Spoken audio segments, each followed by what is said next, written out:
बिहार विधानसभा चुनाव में आरजेडी, कांग्रेस और वाम दलों वाले महागठबंधन की करारी हार हुई है, जबकि एनडीए ने शानदार प्रदर्शन करते हुए डबल सेंचुरी लगा दी है।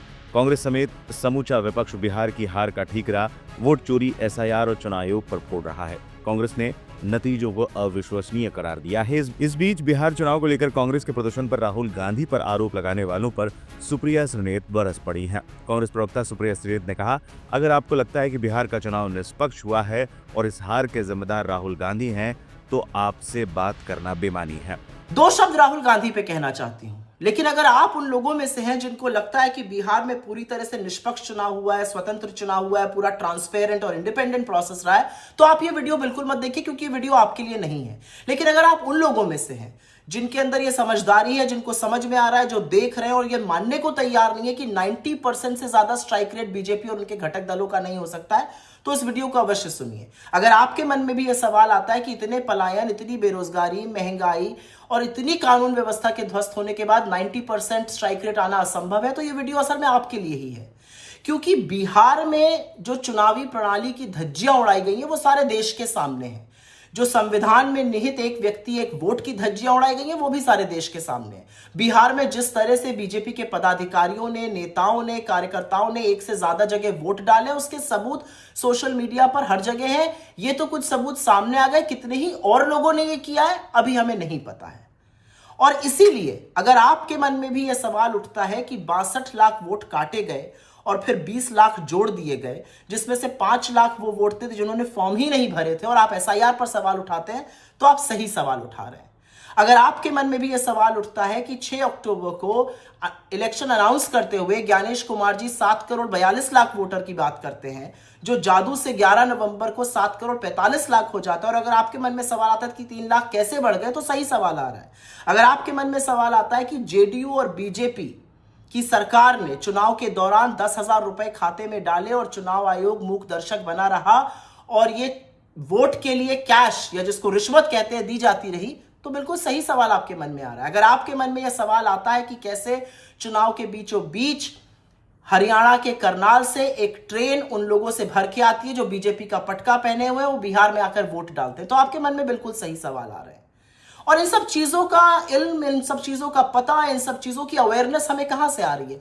क्योंकि राहुल गांधी ने आरोप नहीं, सबूतों के साथ वोट चोरी का कच्चा चिट्ठा इस देश के सामने खोलकर रख दिया है। राहुल गांधी ने सबूतों के साथ नरेंद्र मोदी और चुनाव आयोग की मिलीभगत को उजागर किया है।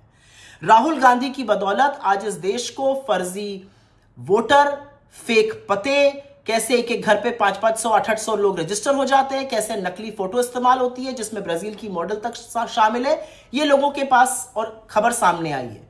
ये राहुल गांधी की बदौलत है कि एक्चुअली इतने खुलासों के बाद मेन स्ट्रीम मीडिया और डिजिटल मीडिया के साथ ही जो फील्ड पर गए उन्होंने और उदाहरण लाके सामने रखे। ये राहुल गांधी की बदौलत है कि अगर एक व्यक्ति एक जगह से ज्यादा वोट करता हुआ पाया गया तो उसके फोटो, उसके वीडियो लोगों ने साझा किए सोशल मीडिया पे। ये उनकी बदौलत है कि लोगों को लगा वोट चोरी हो रही है और अगर किसी बूथ पर अनियमितता हो रही है तो उसको बढ़ चढ़ कर बोला गया। तो राहुल गांधी पर एकदम से आक्रामक कौन है, हमलावर कौन है? राहुल गांधी को इस हार का दोषी कौन ठहरा रहा है? महागठबंधन के खराब प्रदर्शन का ठीकरा कौन उनके सिर पर फोड़ रहा है? हो सकता है अनभिज्ञता में आप कर रहे हो, लेकिन असल में यह बहुत सोची समझी सुनियोजित साजिश है बीजेपी की, आरएसएस की और उनके पालतू मीडिया की। और यह साजिश इसलिए रची गई है जिससे राहुल गांधी जी का वोट चोरी का जो खुलासा है वो फीका पड़ जाए, जिससे कि इस देश की नरेंद्र मोदी के खिलाफ जो सबसे सशक्त आवाज है, जो किसी कीमत पर समझौता नहीं करती है, वो आवाज दब जाए। महागठबंधन की हार का दोषी राहुल गांधी को ठहराना अकेले कहीं ना कहीं एक मकसद है इसका, और वो मकसद है राहुल गांधी की आवाज को दबाना, उनको डिस्क्रेडिट करना, विपक्ष के कैंप में संशय पैदा करना, विपक्ष के कैंप में अविश्वास पैदा करना। लेकिन ऐसा होएगा नहीं, और ऐसा इसलिए नहीं होगा क्योंकि बीजेपी ने वोट चोरी को इंस्टीट्यूशनलाइज कर दिया है। और आज बीजेपी की इस वोट चोरी का जो बिहार में जीता जागता उदाहरण है वो सबके सामने है। किस तरह से खुला खेल फर्रुखाबादी हुआ है वो सब लोग समझ रहे हैं। एक बात याद रखिएगा, ये 2014 नहीं है, ये षड्यंत्र चलेगा नहीं।